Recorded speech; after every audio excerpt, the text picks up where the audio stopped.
So, children, let's understand life insurance with a small example. Let us assume there is a small family where you have a husband, wife, and children. Name of husband is Mr. X, and wife's name is Mrs. Y, and children are P and Q. So, Mr. X is the only earning member of the family, children. So, he thinks that if he meets an untimely death, his family may be helpless. So, in order to help the family, he would want to give them a financial safety or a protection to his family. So, he decides to opt for a life insurance policy, let us assume from LIC of India, for a specific amount. So, in this example, the specific amount is rupees 10 lakhs and the duration for which he wants to opt is 20 years. Right, ma? So, hope you have understood till now. We have a small family wherein you have a husband, wife, and children. So, husband is the only earning member in the family, and if he meets untimely death, his family becomes helpless. So, in order to give a financial safety or a protection to his family, Mr. X decides to opt for a life insurance policy from LIC of India.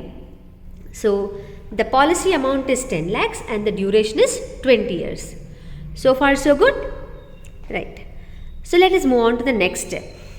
Now when he decides to opt for the life insurance policy, he will have to enter into an agreement with the insurance policy. That is why insurance is a contract. They say that insurance is a contract or an agreement between two parties. Who are the two parties?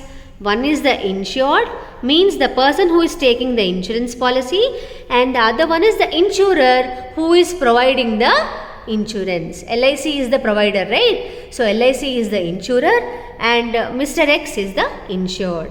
So, as they both enter into a contract, they say that a life insurance is a contract or an agreement. So, what it has? It has a document which is called as a policy document, which has all the terms and conditions regarding that policy, like on what parameters the premium is calculated, or what parameters the claim will be paid, when on what all durations you have to pay the claim, when is the maturity date. Every detail will be mentioned in your policy document, children. So, the insured will agree to the terms and conditions while opting for the policy. Please remember that. There will be a policy document, children, which has all the terms and conditions.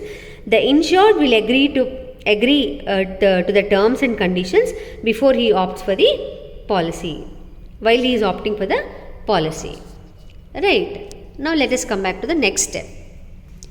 Now, here nothing is done for free, isn't it? The insurance company will not give you abruptly 10 lakh rupees. Can an insurance company give you without you paying anything? Just simply a 10 lakh rupees? No, it is not possible. So, that means the risk of Mr. X is being bared by the insurance company. That means the insurance company is undertaking the risk of Mr. X's life. Isn't it? As the insurance company is undertaking the risk of Mr. X's life, it needs some consideration from X. Consideration is nothing but some amount or some price. So, this consideration is called as premium, children. This consideration is called as premium, and this premium has to be paid by Mr. X. So, he will pay the premium either monthly or quarterly or half-yearly or annually. Right, children? So, once again I am repeating till here. As the insurance company is undertaking the risk of Mr. X on its head, it needs some consideration. It will be done on a monetary basis, isn't it? So, that consideration is called as your premium, children. And this premium, who will be paying or who will be bearing? The insured, Mr. X, will be paying the premium. So, according to the policy terms and conditions, this premium will be monthly, quarterly, half-yearly or annually. Now, how is this premium calculated? This premium is calculated on two criteria, basically on the age of Mr. X and the kind of policy he has chosen for, or the tenure also. Tenure means the duration. Tenure is the duration also, children. Accordingly, the policy premium will be fixed. Clear till here, children?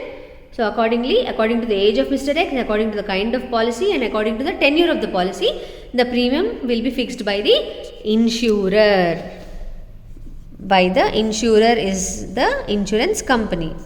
Right? Now, let us assume that premium in this example is paid annually. Yearly once they are paying the premium of around 30,000 per annum. Okay, now come back to the example. So Mr. X policy amount is, he is taken policy for 10 lakhs children and he is paying how much premium? 30% premium every year. So what is the duration of the policy? 20 years he will be paying 30,000. That means till 20 years he will be paying 6 lakhs rupees to the insurance company. So after 20 years he would get 10 lakh rupees. After 20 years he would be getting 10 lakh rupees if he is alive. If he is alive means after the maturity, if he is alive, he will be getting around 10 lakh rupees. Suppose if he is not alive, if not, his family would be paid the claim. The insurance company will be paying the claim of rupees 10 lakhs, or as per the, according to the terms and conditions, how much ever money has to be given to this person's family will be paid to him. Clear ma? Once again I am telling you, let us assume in this example Mr. X is paying a premium of 30,000 per annum. Yearly he is paying 30,000. So Mr. X policy amount is 10 lakh rupees. So for 20 years he will be paying 30,000 every year. So he will be paying around 6 lakhs to the insurance company. Suppose if he is alive and he is enjoying and the policy is matured, he will get full 10 lakhs in return.